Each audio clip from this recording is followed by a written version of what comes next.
Way to സക്സസിന്റെ പുതിയൊരു സെഷനിലേക്ക് സ്വാഗതം. ഞാൻ അച്ചു ബാലനാണ് നിങ്ങളുമായി സംസാരിക്കുന്നത്. ഇന്ന് പുതിയൊരു ടോപ്പിക്കുമായാണ് നമ്മൾ എത്തിയിരിക്കുന്നത്. ഇന്ത്യൻ നവോത്ഥാന നായകന്മാർ അധ്യായം 1. ഇന്ത്യയിലെ പ്രധാനപ്പെട്ട നവോത്ഥാന നായകരും അവർ ചെയ്തിട്ടുള്ള പ്രധാനപ്പെട്ട കാര്യങ്ങളുമാണ് നമ്മൾ ഈ ചാപ്റ്ററിൽ ചർച്ച ചെയ്യാൻ പോകുന്നത്. ഇന്ന് നമ്മൾ ചർച്ച ചെയ്യാൻ പോകുന്നത് രാജാറാം മോഹൻ റോയിയെ പറ്റിയാണ്. ഇന്ത്യൻ നവോത്ഥാനത്തിന്റെ പിതാവ് എന്നൊക്കെ അറിയപ്പെടുന്ന ഇന്ത്യൻ നവോത്ഥാനത്തിലെ ഏറ്റവും പ്രധാനപ്പെട്ട നേതാവായ രാജാറാം മോഹൻ റോയിയെ പറ്റിയുള്ള കാര്യങ്ങളാണ് ഈ സെഷനിൽ നമ്മൾ ചർച്ച ചെയ്യുന്നത്. അതിനു മുമ്പ് നമ്മുടെ ചാനൽ ഇതുവരെ സബ്സ്ക്രൈബ് ചെയ്യാത്തവരുണ്ടെങ്കിൽ തീർച്ചയായും സബ്സ്ക്രൈബ് ചെയ്യുക. കൂടെ ബെൽ ബട്ടൺ കൂടി ക്ലിക്ക് ചെയ്യുക. ഈ വീഡിയോ ഇഷ്ടപ്പെട്ടുവെങ്കിൽ തീർച്ചയായും ലൈക്ക് ചെയ്യാൻ മറക്കരുത്. കമന്റ് കൂടി ചെയ്യുക. നിങ്ങളുടെ നിർദ്ദേശങ്ങൾ തീർച്ചയായും കമന്റ് ബോക്സിൽ രേഖപ്പെടുത്തുക. അപ്പോൾ നമുക്ക് നേരെ വീഡിയോയിലേക്ക് കിടക്കാം. രാജാറാം മോഹൻ റോയ്, ഇന്ത്യൻ നവോത്ഥാനത്തിന്റെ പിതാവ്. രാജാറാം മോഹൻ റോയിയുടെ കാലഘട്ടമാണ് 1772 മുതൽ 1833 വരെ. 1772 മുതൽ 1833 വരെയാണ് രാജാറാം മോഹൻ റോയിയുടെ ജീവിത കാലഘട്ടം. ഇദ്ദേഹത്തിനുള്ള ഈ കാലഘട്ടത്തിൽ ഇദ്ദേഹം ചെയ്തിട്ടുള്ള പ്രധാനപ്പെട്ട കാര്യങ്ങൾ ഏതൊക്കെയാണ് നമുക്ക് നോക്കാം. 1772 മെയ് 22 പശ്ചിമ ബംഗാളിലെ രാധാനഗറിലാണ് രാജാറാം മോഹൻ റോയ് ജനിച്ചത്. 1772 മെയ് 22 പശ്ചിമ ബംഗാളിലെ രാധാനഗറിൽ ജനിച്ചു. അച്ഛന്റെ പേര് രമാകാന്ത് റായ്, അമ്മയുടെ പേര് താരിണി ദേവി. അച്ഛന്റെ പേര് രമാകാന്ത് റായ്, അമ്മയുടെ പേര് താരിണി ദേവി. 1772 മെയ് 22 പശ്ചിമ ബംഗാളിലെ രാധാനഗറിൽ ജനിച്ചു. അച്ഛന്റെ പേര് രമാകാന്ത് റായ്, അമ്മയുടെ പേര് താരിണി ദേവിയാണ്. വിശേഷങ്ങൾ. രാജാറാം മോഹൻ റോയിയെ പറ്റിയുള്ള പ്രധാനപ്പെട്ട വിശേഷങ്ങൾ ഒന്നാണ് ഇന്ത്യൻ നവോത്ഥാനത്തിന്റെ പിതാവാണ്. ഫാദർ ഓഫ് ഇന്ത്യൻ റിനൈസൻസ് എന്നറിയപ്പെടുന്നത് രാജാറാം മോഹൻ റോയിയാണ്. ഇന്ത്യൻ സാമൂഹിക മതനവീകരണ പ്രസ്ഥാനങ്ങളുടെ പിതാവ് എന്നറിയപ്പെടുന്നത് രാജാറാം മോഹൻ റോയിയാണ്. ഇന്ത്യൻ ദേശീയതയുടെ പ്രവാചകൻ എന്ന് അറിയപ്പെടുന്നു. ഇന്ത്യയിലെ ആധുനിക വിദ്യാഭ്യാസത്തിന്റെ പിതാവ് എന്ന് അറിയപ്പെടുന്നു. ഇന്ത്യൻ നവോത്ഥാനത്തിന്റെ പിതാവാണ്. ഇന്ത്യൻ സാമൂഹിക മതനവീകരണ പ്രസ്ഥാനത്തിന്റെ പിതാവാണ്. ഇന്ത്യൻ ദേശീയതയുടെ പ്രവാചകനാണ്. ഇന്ത്യയിലെ ആധുനിക വിദ്യാഭ്യാസത്തിന്റെ പിതാവ്. ഇന്ത്യൻ ഭാഷാ പത്രപ്രവർത്തനത്തിന്റെ പിതാവ് എന്നും അറിയപ്പെടുന്നു. ഇന്ത്യൻ ഭാഷാ പത്രപ്രവർത്തനത്തിന്റെ പിതാവ്. ആധുനിക ഇന്ത്യയുടെ പിതാവ് എന്നറിയപ്പെടുന്ന നവോത്ഥാന നായകൻ. ആധുനിക ഇന്ത്യയുടെ പിതാവ് എന്നറിയപ്പെടുന്ന നവോത്ഥാന നായകൻ രാജാറാം മോഹൻ റോയ് ആണ് എങ്കിൽ ആധുനിക ഇന്ത്യയുടെ പിതാവ് എന്നറിയപ്പെടുന്ന പ്രധാനമന്ത്രി ജവഹർലാൽ നെഹ്റുവും ഗവർണർ ജനറൽ ഡൽഹൌസിയുമാണ്. അപ്പം ആധുനിക ഇന്ത്യയുടെ സൃഷ്ടാവ് അല്ലെങ്കിൽ പിതാവ് എന്നറിയപ്പെടുന്ന നവോത്ഥാന നായകൻ ഇദ്ദേഹമാണ്. ആധുനിക ഭാരതത്തിലെ ആദ്യ നവോത്ഥാന നായകൻ എന്നറിയപ്പെടുന്നു. ആധുനിക ഭാരതത്തിലെ ആദ്യ നവോത്ഥാന നായകൻ എന്നറിയപ്പെടുന്നത് ആര് തന്നെയാണ്? രാജാറാം മോഹൻ റോയ്. ഇന്ത്യൻ നവോത്ഥാനത്തിന്റെ പിതാവ്, ഇന്ത്യൻ സാമൂഹിക മതനവീകരണ പ്രസ്ഥാനങ്ങളുടെ പിതാവ്, ഇന്ത്യൻ ദേശീയതയുടെ പ്രവാചകൻ, ഇന്ത്യയിലെ ആധുനിക വിദ്യാഭ്യാസത്തിന്റെ പിതാവ്, ഇന്ത്യൻ ഭാഷാ പത്രപ്രവർത്തനത്തിന്റെ പിതാവ്, ആധുനിക ഇന്ത്യയുടെ പിതാവ് എന്നറിയപ്പെടുന്ന നവോത്ഥാന നായകൻ രാജാറാം മോഹൻ റോയ്, പ്രധാനമന്ത്രി Jawaharlal Nehru, governor general Dalhousie. ആധുനിക ഭാരതത്തിലെ ആദ്യ നവോത്ഥാന നായകൻ എന്നറിയപ്പെടുന്നു രാജാറാം മോഹൻ റോയ് തന്നെയാണ്. കടൽ കടന്ന് യൂറോപ്പിലെത്തിയ ആദ്യ ഇന്ത്യക്കാരൻ രാജാറാം മോഹൻ റോയ്. കടൽ കടന്ന് യൂറോപ്പിലെത്തിയ ആദ്യ ഇന്ത്യക്കാരൻ രാജാറാം മോഹൻ റോയ്. ഇന്ത്യൻ ആധുനിക വിദ്യാഭ്യാസത്തിന്റെ ആദ്യ പ്രവാചകൻ എന്ന് അറിയപ്പെടുന്നു. ഇന്ത്യൻ ആധുനിക വിദ്യാഭ്യാസത്തിന്റെ ആദ്യ പ്രവാചകൻ എന്ന് അറിയപ്പെടുന്നു. ഹിന്ദു മുസ്ലിം സംസ്കാരത്തിന്റെ സന്താനം എന്നറിയപ്പെടുന്നു. ഹിന്ദു മുസ്ലിം സംസ്കാരത്തിന്റെ സന്താനം എന്ന് അറിയപ്പെടുന്ന രാജാറാം മോഹൻ റോയ് ആണ്. ഫാദർ ഓഫ് ഇന്ത്യൻ റിക്കവറി എന്നറിയപ്പെടുന്ന രാജാറാം മോഹൻ റോയ് ആണ്. ഹിന്ദു മുസ്ലിം സംസ്കാരത്തിന്റെ സന്താനം എന്ന് കേട്ടോ, മിസ് എന്നുള്ളതില്ല. ഹിന്ദു മുസ്ലിം സംസ്കാരത്തിന്റെ സന്താനം എന്നറിയപ്പെടുന്നത് രാജാറാം മോഹൻ റോയ് തന്നെയാണ്. ഫാദർ ഓഫ് ഇന്ത്യൻ റിക്കവറി എന്ന് അറിയപ്പെടുന്നു. കടൽ കടന്ന് യൂറോപ്പിലെത്തിയ ആദ്യ ഇന്ത്യക്കാരൻ, ഇന്ത്യൻ ആധുനിക വിദ്യാഭ്യാസത്തിന്റെ ആദ്യ പ്രവാചകൻ, ഹിന്ദു മുസ്ലിം സംസ്കാരത്തിന്റെ സന്താനം, ഫാദർ ഓഫ് ഇന്ത്യൻ റിക്കവറി എന്നിങ്ങനെയൊക്കെ അറിയപ്പെടുന്നത് രാജാറാം മോഹൻ റോയ് ആണ്. 1815 രാജാറാം മോഹൻ റോയ് ആത്മീയ സഭ സ്ഥാപിച്ചു. 1815 ആത്മീയ സഭ സ്ഥാപിച്ചു. ഇന്ത്യയിലെ ആദ്യത്തെ സാമൂഹിക മതനവീകരണ പ്രസ്ഥാനമാണ് ആത്മീയ സഭ. 1815 സ്ഥാപിച്ച ആത്മീയ സഭ ഇന്ത്യയിലെ തന്നെ ആദ്യത്തെ സാമൂഹിക മതനവീകരണ പ്രസ്ഥാനം, മതങ്ങളെ നവീകരിക്കാനായുള്ള ആദ്യ പ്രസ്ഥാനമാണ് ആത്മീയ സഭ. 1817 ഹിന്ദു കോളേജ് സ്ഥാപിക്കുന്നതിനായി ഡേവിഡ് ഹയറിനെ സഹായിച്ചു. 1817 ഹിന്ദു കോളേജ് ഡേവിഡ് ഹയർ അല്ലെങ്കിൽ ഡേവിഡ് ഹാരെ എന്ന് പറയാറുണ്ട്. ഡേവിഡ് ഹയർ അല്ലെങ്കിൽ ഡേവിഡ് ഹാരയെ സഹായിച്ചു. 1817 ഹിന്ദു കോളേജ് സ്ഥാപിച്ച ഡേവിഡ് ഹാരെ അല്ലെങ്കിൽ ഡേവിഡ് ഹയർ ആണ്. ഇദ്ദേഹത്തെ സഹായിച്ചത് രാജാറാം മോഹൻ റോയ് ആണ്. വേദാന്ത കോളേജ് സ്ഥാപിച്ചത് രാജാറാം മോഹൻ റോയ് ആണ്. 1825 വേദാന്ത കോളേജ് സ്ഥാപിക്കപ്പെട്ട വർഷം 1825 സ്ഥാപിച്ചത് രാജാറാം മോഹൻ റോയ്. എന്നാൽ ഹിന്ദു കോളേജ് സ്ഥാപിച്ചത് ഡേവിഡ് ഹാരെ അല്ലെങ്കിൽ ഡേവിഡ് ഹയർ ആണ്. അദ്ദേഹത്തെ സഹായിച്ചത് രാജാറാം മോഹൻ റോയ്. 1815 ആത്മീയ സഭ ഇന്ത്യയിലെ ആദ്യത്തെ സാമൂഹിക മതനവീകരണ പ്രസ്ഥാനം. 1817 ഹിന്ദു കോളേജ് ഡേവിഡ് ഹയർ ആണ് സ്ഥാപിച്ചത്. വേദാന്ത കോളേജ് സ്ഥാപിച്ചത് രാജാറാം മോഹൻ റോയ് 1825. 1821 സംവാദ് കൗമുദി എന്ന പത്രം ആരംഭിച്ചു. ബംഗാളി പത്രമാണ്, ഭാഷ ബംഗാളിയാണ്. 1821 സംവാദ് കൗമുദി. 15 ആത്മീയ സഭ, 17 ഹിന്ദു കോളേജ് സ്ഥാപിക്കാൻ സഹായിച്ചു. 21 സംവാദ് കൗമുദി എന്ന പത്രം ആരംഭിച്ചു. ഭാഷയാണ് ബംഗാളി. ബംഗാളി ഭാഷയിലെ പത്രമാണ് സമ്പാദ് കൗമുദി. 1822 മിറാത്തുൽ അക്ബർ എന്ന പേർഷ്യൻ പത്രം പുറത്തിറക്കി. 1822 മിറാത്തുൽ അക്ബർ എന്ന പേർഷ്യൻ പത്രം പുറത്തിറക്കിയതും രാജാറാം മോഹൻ റോയ് തന്നെയാണ്. 1827 ബ്രഹ്മസഭ എന്ന സംഘടന സ്ഥാപിച്ചു. ലക്ഷ്യം ഹിന്ദുമത നവീകരണമാണ്. 1828 ബ്രഹ്മസഭ സ്ഥാപിച്ചു. ലക്ഷ്യം ഹിന്ദുമത നവീകരണമാണ്. 1830 ബ്രഹ്മസമാജമായി ഈ സംഘടന മാറി. 1828 സ്ഥാപിച്ച ബ്രഹ്മസഭ 1830 ബ്രഹ്മസമാജമായി മാറി.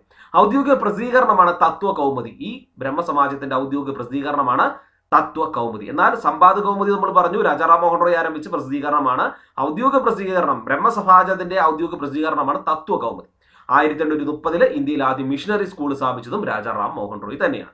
1822 മിറാത്തുൽ അക്ബർ എന്ന പേർഷ്യൻ പത്രം, 1828 ബ്രഹ്മസഭ, ലക്ഷ്യം ഹിന്ദുമത നവീകരണമാണ്. 1830 ബ്രഹ്മസമാജമായി മാറി. ഔദ്യോഗിക പ്രസിദ്ധീകരണമാണ് തത്വ കൗമുദി. 1830 ഇന്ത്യയിൽ ആദ്യ മിഷണറി സ്കൂൾ സ്ഥാപിച്ചതും രാജാറാം മോഹൻ റോയ് തന്നെയാണ്. നോക്കുക, 1815 ആത്മീയ സഭ സ്ഥാപിച്ചു. 17 ഹിന്ദു കോളേജ് സ്ഥാപിക്കാൻ ഡേവിഡ് ഹയറിനെ സഹായിച്ചു. 21 സമ്പാദ് കൗമുദി എന്ന പേർഷ്യൻ ബംഗാളി പത്രം പുറത്തിറക്കി. 22 മിറാത്തുൽ അക്ബർ എന്ന പേർഷ്യൻ പത്രം പുറത്തിറക്കി. 27 ബ്രഹ്മസഭ സ്ഥാപിച്ചു. ലക്ഷ്യം ഹിന്ദുമത നവീകരണമാണ്. 30 ബ്രഹ്മസമാജമായി മാറി. ഔദ്യോഗിക പ്രസിദ്ധീകരണം തത്വ കൗമുദിയാണ്. 1830 ഇന്ത്യയിൽ ആദ്യ മിഷണറി സ്കൂൾ സ്ഥാപിച്ചു. 1829 വില്യം ബെന്റിക് സതി നിരോധിച്ചു. 1829 വില്യം ബെന്റിക്കാണ് ഇന്ത്യയിൽ നിലനിന്നിരുന്ന അനാചാരമായ സതി നിരോധിച്ചത്. ഈ സതി നിരോധിക്കാൻ സഹായിച്ച നവോത്ഥാന നായകൻ എന്നറിയപ്പെടുന്ന രാജാറാം മോഹൻ റോയ്. ഇതിന് പിന്നിൽ പ്രവർത്തിച്ചിരുന്ന അല്ലെങ്കിൽ ഇതിന് സഹായം നൽകിയ ഇന്ത്യൻ നവോത്ഥാന നായകനാണ് രാജാറാം മോഹൻ റോയ്. 1829 ബംഗദൂത് എന്ന പ്രസിദ്ധീകരണം ആരംഭിച്ചതും രാജാറാം മോഹൻ റോയ് തന്നെയാണ്. 29 വില്യം ബെന്റിക്ക് സതി നിരോധിക്കാൻ സഹായിച്ചത് രാജാറാം മോഹൻ റോയ് ആണ്. അതേ വർഷം എന്താണ് ബംഗദൂത് എന്ന മാസിക അല്ലെങ്കിൽ പ്രസിദ്ധീകരണം ആരംഭിച്ചു. റാം മോഹൻ റോയിയെ രാജ എന്ന ബഹുമതി നൽകി ആദരിച്ചത് അക്ബർ ഷാ രണ്ടാമനാണ്. റാം മോഹൻ റോയ്ക്ക് രാജ എന്ന ബഹുമതി നൽകിയത് അക്ബർ ഷാ രണ്ടാമനാണ്. 1833 സെപ്റ്റംബർ 27 ലണ്ടനിലെ ബ്രിസ്റ്റളിൽ വെച്ച് അന്തരിച്ചു. ലണ്ടനിലെ ബ്രിസ്റ്റളിൽ വെച്ച് രാജാറാം മോഹൻ റോയ് അന്തരിക്കുകയാണ്. 1833 സെപ്റ്റംബർ 27 ലണ്ടനിൽ വെച്ച് അന്തരിക്കുകയാണ്. പ്രതിമ സ്ഥിതി ചെയ്യുന്ന നഗരമാണ് ബ്രിസ്റ്റൾ. ഇദ്ദേഹത്തിന്റെ പ്രതിമ സ്ഥിതി ചെയ്യുന്നത് ബ്രിസ്റ്റളിലാണ്. ഈ റാം മോഹൻ റോയ്ക്ക് രാജ എന്ന ബഹുമതി നൽകിയത് അക്ബർ ഷാ രണ്ടാമനാണ്. ഈ അക്ബർ ഷാ രണ്ടാമന്റെ പ്രതിനിധിയായിട്ടാണ് ഇദ്ദേഹം ലണ്ടനിലേക്ക് പോകുന്നത്. അവിടെ ബ്രിസ്റ്റളിൽ വെച്ച് മെനിഞ്ചൈറ്റീസ് ബാധിച്ച് തലച്ചോറിൽ ബാധിക്കുന്ന അണുബാധയാണ് മെനിഞ്ചൈറ്റീസ്. ഇത് ബാധിച്ച് രാജാറാം മോഹൻ റോയ് അന്തരിക്കുന്നു. പ്രതിമ സ്ഥിതി ചെയ്യുന്നത് ബ്രിസ്റ്റളിലാണ്. 1829 വില്യം ബെന്റിക്ക് സതി നിരോധിച്ചു. സഹായിച്ചത് രാജാറാം മോഹൻ റോയ് ആണ്. ഇതിന് ഇതേ വർഷം ഇദ്ദേഹം ബംഗദൂത് എന്ന മാസിക ആരംഭിച്ചു. രാജാറാം മോഹൻ റോയ്ക്ക് രാജ എന്ന ബഹുമതി നൽകിയത് അക്ബർ ഷാ രണ്ടാമനാണ്. ഇദ്ദേഹത്തിന്റെ പ്രതിനിധിയായിട്ടാണ് രാജാറാം മോഹൻ റോയ് ഇംഗ്ലണ്ടിലേക്ക് എത്തിയത്. 1833 സെപ്റ്റംബർ 27 ലണ്ടനിലെ ബ്രിസ്റ്റളിൽ വെച്ച് അന്തരിച്ചു. പ്രതിമ സ്ഥിതി ചെയ്യുന്ന നഗരമാണ് Bristol. LDC prelims rank list ആണോ നിങ്ങളുടെ സ്വപ്നം? ഇതുവരെയുള്ള നിങ്ങളുടെ തയ്യാറെടുപ്പ് ശക്തമാക്കാൻ ഇതാ അൺഅക്കാഡമി ചാമ്പ്യൻസ് ലീഗ്. വരുന്ന നവംബർ 15, 22, 29 തീയതികളിൽ general knowledge, current affairs, maths, science എന്നീ വിഷയങ്ങൾ കേന്ദ്രീകരിച്ചുള്ള സൗജന്യ ചാമ്പ്യൻഷിപ്പ് പരീക്ഷയിലും അവസാന പ്രിലിംസ് ചാമ്പ്യൻഷിപ്പ് ഫൈനൽ പരീക്ഷയിലും പങ്കെടുക്കൂ. ടോപ്പേഴ്സിന് അൺഅക്കാഡമി തരുന്നു 1 വർഷത്തെ സൗജന്യ subscription. Enrol now for free. Let's crack it. ഭഗവത്ഗീതയും ബജ്രാസൂചി എന്ന നാടകവും ബംഗാളിയിലേക്ക് വിവർത്തനം ചെയ്തു. അതായത് ഭഗവത്ഗീതയും ബജ്രാസൂചി അല്ലെങ്കിൽ വജ്രസൂചി എന്ന് ചിലടത്ത് കാണാറുണ്ട്. ബംഗാളിൽ സാധാരണ രീതിയിൽ വായ എന്ന അക്ഷരത്തേക്കാൾ കൂടുതൽ ബ എന്ന അക്ഷരമാണ് ഉപയോഗിക്കാറ്. PSC ബുള്ളറ്റിനിലൊക്കെ പറയുന്നത് ബജ്രാസൂചി എന്നാണ് കേട്ടോ. അപ്പം ഭഗവത്ഗീതയിലും ബജ്രാസൂചി എന്നീ നാടകവും ബംഗാളിയിലേക്ക് വിവർത്തനം ചെയ്തത് രാജാറാം മോഹൻ റോയ് ആണ്. ജാതി വ്യവസ്ഥയെപ്പറ്റി പരാമർശിക്കുന്ന നാടകമാണ് ബജ്രാസൂചി. ജാതി വ്യവസ്ഥയെപ്പറ്റി നിശിതമായി വിമർശിക്കുന്ന നാടകമാണ് ബജ്രാസൂചി. ഇത് ബംഗാളിയിലേക്ക് വിവർത്തനം ചെയ്ത രാജാറാം മോഹൻ റോയ് ആണ്. രാജാറാം മോഹൻ റോയിയുടെ പ്രധാനപ്പെട്ട കൃതികളാണ് പ്രസൻസ് ഓഫ് ജീസസ്, യേശുവിന്റെ കൽപ്പനകൾ എന്ന കൃതി, തുഹഫത്തുൽ മുവാഹുദ്ദീൻ, ഗിഫ്റ്റ് ടു മോണോത്തീസ്, ഏകദൈവ വിശ്വാസികൾക്കൊരു ഉപഹാരം, വേദാന്ത ഗ്രന്ഥം എന്നീ കൃതികൾ എഴുതിയത് രാജാറാം മോഹൻ റോയ് ആണ്. പ്രസൻസ് ഓഫ് ജീസസ്, തുഹഫത്തുൽ മുവാഹുദ്ദീൻ, വേദാന്ത ഗ്രന്ഥം ഈ കൃതികൾ എഴുതിയത് രാജാറാം മോഹൻ റോയ് ആണ്. പ്രസൻസ് ഓഫ് ജീസസിന്റെ മലയാളം യേശുവിന്റെ കൽപ്പനകൾ, തുഹഫത്തുൽ മുവാഹുദ്ദീൻ, ഗിഫ്റ്റ് ടു മോണോത്തീസ്, ഏകദൈവ വിശ്വാസികൾക്കൊരു ഉപഹാരം അല്ലെങ്കിൽ ആമുഖം എന്നൊക്കെ പറയുന്നു. വേദാന്ത ഗ്രന്ഥം എന്ന കൃതി എഴുതിയതും രാജാറാം മോഹൻ റോയ് തന്നെയാണ്. തുഹഫത്തുൽ മുജാഹുദ്ദീൻ എന്ന കൃതി എഴുതിയ ഷെയ്ഖ് സൈനുദ്ദീൻ. മുവാഹുദ്ദീൻ വായാണെങ്കിൽ രാജാറാം മോഹൻ റോയ് ആണ്. മുജാഹുദ്ദീൻ എന്ന കൃതി എഴുതി ഷെയ്ഖ് സൈനുദ്ദീൻ ആണ്. ഫത്തുൽ മുജാഹുദ്ദീൻ എന്ന കൃതി എഴുതി ടിപ്പു സുൽത്താനാണ്. തുഹഫത്തുൽ മുജാഹുദ്ദീൻ, ഷെയ്ഖ് സൈനുദ്ദീൻ, ഫത്തുൽ മുജാഹുദ്ദീൻ എന്ന കൃതി എഴുതി ടിപ്പു സുൽത്താൻ. ടിപ്പു സുൽത്താൻ പീരങ്കി ഉപയോഗിച്ചു എന്ന് വെടിമരുന്ന് ഉപയോഗിച്ചു എന്നൊക്കെ പറയുന്ന കൃതിയാണ് ഫത്തുൽ മുജാഹുദ്ദീൻ. തുഹഫത്തുൽ മുജാഹുദ്ദീൻ ഷെയ്ഖ് സൈനുദ്ദീൻ, ഫത്തുൽ മുജാഹുദ്ദീൻ ടിപ്പു സുൽത്താൻ. ടിപ്പു സുൽത്താന്റെ കൃതിയാണ്. തുഹഫത്തുൽ മുവാഹുദ്ദീൻ ആണെങ്കിൽ രാജാറാം മോഹൻ റോയ് ആണ്. രാജാറാം മോഹൻ റോയ്, വില്യം ആദം എന്നിവർ ചേർന്ന് രൂപീകരിച്ച സംഘടനയാണ് യൂണിറ്റേറിയൻ അസോസിയേഷൻ.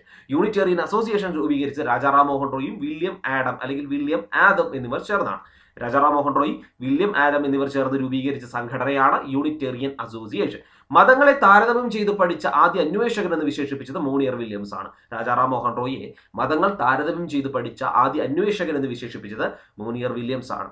ഇന്ത്യൻ മത പുനരുദ്ധാരണത്തിന് അപ്പോസ്തലൻ എന്ന് രാജാറാം മോഹൻ റോയ് വിശേഷിപ്പിച്ചു. ഇന്ത്യൻ മത പുനരുദ്ധാരണത്തിന്റെ അപ്പോസ്തലൻ എന്ന് രാജാറാം മോഹൻ റോയ് വിശേഷിപ്പിച്ചത് സുഭാഷ് ചന്ദ്ര ബോസ് ആണ്. അപ്പോൾ ഓർത്തോളുക, രാജാറാം മോഹൻ റോയും വില്യം ആദമും ചേർന്ന് രൂപീകരിച്ച സംഘടനയാണ് യൂണിറ്റേറിയൻ അസോസിയേഷൻ. മതങ്ങളെ താരതമ്യം ചെയ്ത് പഠിച്ച ആദ്യ അന്വേഷകൻ എന്ന് വിശേഷിപ്പിച്ചത് മോണിയർ വില്യംസ്. ഇന്ത്യൻ മത പുനരുദ്ധാരണത്തിന്റെ അപ്പോസ്തലൻ എന്ന് രാജാറാം മോഹൻ റോയ് വിശേഷിപ്പിച്ചത് സുഭാഷ് ചന്ദ്രബോസ് ആണ്. അപ്പൊ 3 ആൾക്കാരുമായിട്ടുള്ള ബന്ധങ്ങളാണ്. വില്യം ആദമുമായി ചേർന്ന് യൂണിറ്റേറിയൻ അസോസിയേഷൻ. മോണിയർ വില്യംസ് ആണ് മതങ്ങളെ താരതമ്യം ചെയ്ത് പഠിച്ച ആദ്യ അന്വേഷകൻ. ഇന്ത്യൻ മത പുനരുദ്ധാരണത്തിന്റെ അപ്പോസ്തലൻ എന്ന് സുഭാഷ് ചന്ദ്രബോസ് വിശേഷിപ്പിച്ചു. രാജാറാം മോഹൻ റോയിയുടെ ജീവചരിത്രകാരൻ എന്നറിയപ്പെടുന്ന മേരി കാർപ്പന്റർ ആണ്. ജാതി സമ്പ്രദായമാണ് ഇന്ത്യക്കാർക്കിടയിലെ അനൈക്യത്തിന്റെ ഉറവിടമെന്ന് പറഞ്ഞത് രാജാറാം മോഹൻ റോയ് ആണ്. രാജാറാം മോഹൻ റോയിയുടെ ജീവചരിത്രകാരൻ എന്നറിയപ്പെടുന്ന മേരി കാർപ്പന്റർ, ജാതി സമ്പ്രദായമാണ് ഇന്ത്യക്കാർക്കിടയിലെ അനൈക്യത്തിന്റെ ഉറവിടമെന്ന് പറഞ്ഞത് രാജാറാം മോഹൻ റോയ് ആണ്. റാം മോഹൻ റോയിയുടെ മരണത്തിന് ശേഷം ബ്രഹ്മസമാജം 1828 സ്ഥാപിച്ച ബ്രഹ്മസഭ 1830 ബ്രഹ്മസമാജമായി മാറി. ഇനി രാജാറാം മോഹൻ റോയിയുടെ മരണത്തിന് ശേഷം ഈ ബ്രഹ്മസമാജത്തിന്റെ ചുമതല ഏറ്റെടുത്ത് അല്ലെങ്കിൽ ബ്രഹ്മസമാജം നയിച്ചത് കേശവ ചന്ദ്രസെൻ ആണ്. ബ്രഹ്മസമാജത്തിന്റെ പ്രവർത്തനങ്ങളെ എതിർത്തുകൊണ്ട് രാധാകാന്ത് ദേവ് ആരംഭിച്ച സംഘടനയാണ് ധർമ്മസഭ. ബ്രഹ്മസമാജത്തിന്റെ പ്രവർത്തനങ്ങളെ എതിർത്തുകൊണ്ട് രാധാകാന്ത് ദേവ് ആരംഭിച്ച സംഘടനയാണ് ധർമ്മസഭ. രാജാറാം മോഹൻ റോയിയുടെ ജീവചരിത്രകാരൻ മേരി കാർപ്പന്റർ, ജാതി സമ്പ്രദായമാണ് ഹിന്ദു മുസ്ലിം ഐക്യത്തിന് അല്ലെങ്കിൽ ഇന്ത്യക്കാർക്കിടയിലെ അനൈക്യത്തിന്റെ ഉറവിടം എന്ന് പറഞ്ഞത് രാജാറാം മോഹൻ റോയ് ആണ്. റാം മോഹൻ റോയിയുടെ മരണത്തിന് ശേഷം ബ്രഹ്മസമാജം നയിച്ചത് കേശവചന്ദ്രസൻ. ബ്രഹ്മസമാജത്തിന്റെ പ്രവർത്തനങ്ങളെ എതിർത്തുകൊണ്ട് രാധാകാന്ത് ദേവ് ആരംഭിച്ച സംഘടനയാണ് ധർമ്മസഭ. രാജാറാം മോഹൻ റോയിയുടെ ആശയങ്ങൾ പ്രചരിപ്പിക്കുന്നതിനായി ദേവേന്ദ്രനാഥ ടാഗോർ ആരംഭിച്ച സംഘടനയാണ് തത്വബോധിനി സഭ. രാജാറാം മോഹൻ റോയിയുടെ ആശയങ്ങൾ പ്രചരിപ്പിക്കുന്നതിന് വേണ്ടി ദേവേന്ദ്രനാഥ ടാഗോർ ആരംഭിച്ച സംഘടനയാണ് തത്വബോധിനി സഭ. 1839 തത്വബോധിനി സഭ സ്ഥാപിച്ചത്. 1867 ബ്രഹ്മസമാജം രണ്ടായി പിരിഞ്ഞു. 1830 ബ്രഹ്മസമാജം രണ്ടായി പിരിഞ്ഞ വർഷമാണ് 1867. ആദി ബ്രഹ്മസമാജം എന്നും ഭാരതീയ ബ്രഹ്മസമാജം എന്നുമാണ് രണ്ടായി പിരിഞ്ഞത്. ആദി ബ്രഹ്മസമാജത്തിന്റെ നേതാവായിരുന്നു ദേവേന്ദ്രനാഥ ടാഗോർ. ഭാരതീയ ബ്രഹ്മസമാജത്തിന്റെ നേതാവായിരുന്നു കേശവ ചന്ദ്ര സെൻ. 1867 ബ്രഹ്മസമാജം രണ്ടായി പിരിഞ്ഞു. ആദി ബ്രഹ്മസമാജം, ഭാരതീയ ബ്രഹ്മസമാജം എന്നിങ്ങനെ രണ്ടായി പിരിഞ്ഞു. ആദി ബ്രഹ്മസമാജത്തിന്റെ നേതാവാണ് ദേവേന്ദ്രനാഥ ടാഗോർ. ഭാരതീയ ബ്രഹ്മസമാജത്തിന്റെ നേതാവാണ് കേശവ ചന്ദ്ര സെൻ. 1878 ഭാരതീയ ബ്രഹ്മസമാജം രണ്ടായി പിരിയുന്നു. ഈ ഭാരതീയ ബ്രഹ്മസമാജം 1878 ഈ കേശവചന്ദ്ര സെൻ നയിച്ചിരുന്ന ഭാരതീയ ബ്രഹ്മസമാജം 1878 രണ്ടായി പിരിയുന്നു. ഒന്ന് ഭാരതീയ ബ്രഹ്മസമാജം, ആ ഭാരതീയ ബ്രഹ്മസമാജം ഒന്നായി നിൽക്കുന്നു. കൂടാതെ സാധാരണ ബ്രഹ്മസമാജം എന്ന് കൂടെ പിരിയുന്നു. അപ്പോൾ 1867 ബ്രഹ്മസമാജം, ആദി ബ്രഹ്മസമാജം, ഭാരതീയ ബ്രഹ്മസമാജം. 78 ഭാരതീയ ബ്രഹ്മസമാജം പിന്നെയും വളരുന്നു. എങ്ങനെ? സാധാരണ ബ്രഹ്മസമാജം എന്ന പുതിയൊരു സംഘടന കൂടെ രൂപപ്പെടുന്നു. ഈ സാധാരണ ബ്രഹ്മസമാജത്തിന്റെ നേതാവായിരുന്നു ആനന്ദ മോഹൻ ബോസ്, ശിവാനന്ദ ശാസ്ത്രി എന്നിവരാണ് സാധാരണ ബ്രഹ്മസമാജത്തിന്റെ വക്താക്കളായി പ്രവർത്തിച്ചത്. അപ്പൊ രാജാറാം മോഹൻ റോയിയുടെ ആശയങ്ങൾ പ്രചരിപ്പിക്കുന്നതിന് വേണ്ടി ദേവേന്ദ്രനാഥ ടാഗോർ ആരംഭിച്ച സംഘടനയാണ് തത്വബോധിനി സഭ. 1839 1867 ബ്രഹ്മസമാജം രണ്ടായി പിരിഞ്ഞു. ആദി ബ്രഹ്മസമാജം, ഭാരതീയ ബ്രഹ്മസമാജം. ആദി ബ്രഹ്മസമാജത്തിന്റെ നേതാവാണ് ദേവേന്ദ്രനാഥ ടാഗോർ. ഭാരതീയ ബ്രഹ്മസമാജത്തിന്റെ നേതാവ് കേശവ ചന്ദ്ര സെൻ. 1877 ഭാരതീയ ബ്രഹ്മസമാജം രണ്ടായി പിരിയുന്നു. ഭാരതീയ ബ്രഹ്മസമാജം എന്നും സാധാരണ ബ്രഹ്മസമാജം എന്നും. സാധാരണ ബ്രഹ്മസമാജത്തിന്റെ നേതാക്കളാണ് ആനന്ദ മോഹൻ ബോസ്, ശിവാനന്ദ ശാസ്ത്രി. രാജാറാം മോഹൻ റോയിയുടെ പ്രധാനപ്പെട്ട പ്രത്യേകതകളാണ് നമ്മൾ ചർച്ച ചെയ്തത്. ഇതിൽ നിന്ന് ഒരു മാർക്ക് നിങ്ങൾ പരീക്ഷയ്ക്ക് ഉറപ്പിക്കും. പ്രിലിമിനറി ആയിക്കോട്ടെ, മെയിൻ പരീക്ഷ ആയിക്കോട്ടെ, രാജാറാം മോഹൻ റോയ് എന്നത് സ്ഥിരം PSC പരീക്ഷകൾക്ക് ഒരു ചോദ്യമാണ്. അപ്പോൾ രാജാറാം മോഹൻ റോയിയുടെ ഈ ഭാഗം നിങ്ങൾ കൃത്യമായി ഫോളോ ചെയ്യുക. നിങ്ങളുടെ സംശയങ്ങളെല്ലാം താഴെ കമന്റ് ബോക്സിൽ രേഖപ്പെടുത്തുക. അതിനുള്ള മറുപടി കമന്റ് ബോക്സിൽ തന്നെ തരുന്നതാണ്. ഇനി ഇതുകൂടാതെ അൺഅക്കാഡമിയിലും നമ്മുടെ സെഷനുകളുണ്ട്, അതിലും കൂടെ നിങ്ങൾ ഫോളോ ചെയ്യാൻ മറക്കാതെ എത്തുക. അപ്പോൾ നമുക്ക് ഇന്നത്തെ സെഷൻ അവസാനിപ്പിക്കാം, വൈൻഡപ്പ് ചെയ്യാം. എല്ലാവർക്കും നല്ലൊരു ദിനം ആശംസിക്കുന്നു. അതുവരെ നമുക്ക് മറ്റൊരു സെഷനുമായി അടുത്ത ദിവസം എത്താം. അതുവരെ എല്ലാവർക്കും ഗുഡ് ബൈ.